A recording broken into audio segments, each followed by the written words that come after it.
All right, welcome back to New Harvest Farm. Today we are in our first syntropic area that we ever planted, Syntropic Agroforestry area. It has been about a year and a half. We've learned a lot. If we would do it again, we would definitely do it differently. We've learned a lot of very valuable experience over the past few years. Past year and a half, I should say. As you can see, it is quite overgrown right now. We've gotten a bit of rain now, so things have really grown up. And what we are about to do is we're going to do our first drastic prune of this area, which we've been waiting to do until things grew up a little bit more. We've never done one of these, so it'll be interesting. I think we have a whole lot to learn, but the idea is that we are going to take these trees, which you can see there's a lot of, well, this will look significantly different afterwards. We have a lot of trees in these tree rows, and they all need to be put in their place where they want to be. The ones that want to be above everything else, we need to get, because some grow faster, but they actually shouldn't be the tallest trees. And we just need to get everything back in its place. So it's going to be a bit of work, but I think we're going to use this as a test bed for all of our other areas that are much younger. Hopefully what we learn here, we can apply then. So we're going to make some mistakes. There's no way about it. This is how you learn. But yeah, we're excited to see what is going to happen in this area. All right, as you can see, it's taken us about 45 minutes or so. We've done the drastic prune. It looks significantly different, much more open.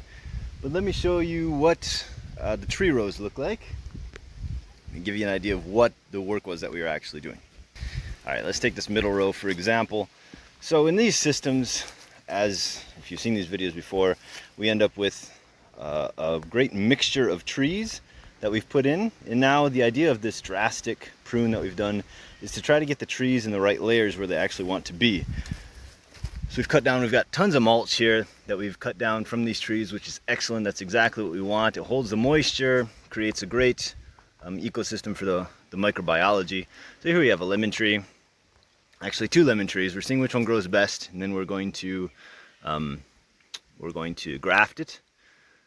So the big thing that we wanted here is, one major problem we've had with this system is that we lost almost all of our eucalyptus, and it has to do, we found out later on, that we didn't have enough organic material in the soil, so the termites really attacked the eucalyptus. They'd seem to leave everything else alone, but they love the eucalyptus. So we're not going to cry about that. There's still a few here. It doesn't work for us to replant them at this point because they'll never catch up.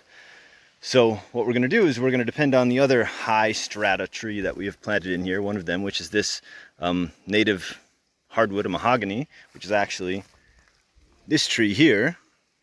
Massive, beautiful trees, great hardwood trees.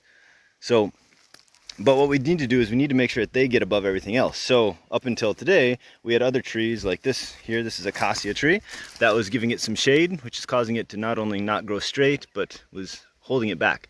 So now we've cut that back. We want to get the top of this hardwood tree above it so that it can grow into its proper place. And then we have other trees. We have this a mulberry tree, which is giving us lots of great mulch.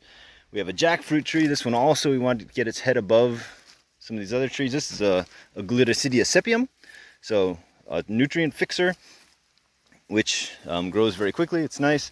So here we have another lemon tree. And here we have one of our surviving eucalyptus. It's giving a bit of shade to that, so that's all right. As you can see, we didn't want to give competition to the eucalyptus, so we cut back these. Let's see, one of them was a Gliticidia, one of them was a cassia tree. Here we have another native hardwood, getting its head above what we had here, which was a moringa tree. And now we have more citrus, more hardwood. So we cut out a lot of the bulk here. We took a lot of our banana trees out. These banana trees that were planted here are actually, they're not really native to here, but they're not the nice bananas that we're used to eating, the real starchy ones, but they grow anywhere, so we're using them for biomass. So we cut them back. Now, one issue that we have here is that we have coffee planted in these rows, and we don't want the coffee to be out in the sun too much. So we tried to leave a little bit of cover where we could, but we also want to make sure that these trees get enough light that they need to grow. This is a tangerine tree. So what we're going to do is we've left this out in the sun for now, but this tangerine tree will grow up quickly. And now this also is another native hardwood. This is a pod mahogany. So that, now that it's in the light, should grow pretty well and should cover this up in no time. It may suffer a little bit in the middle, but we'll get there. So as you can see, where we didn't have a lot of competition, like this moringa is not going to give you a lot of competition to our hardwood tree down here. So we left it for now because it's not much use in cutting that one back. We'll cut that one back a bit later. And then in the inter rows, so we have planted out pineapples here, which we've tried to keep it a bit in the shade because they're actually shade-loving plants. And we've cut this back a little bit, but we left some shade. Here we have a row of coffee, which is tucked in underneath here. So that's why we left these cassava plants here for now.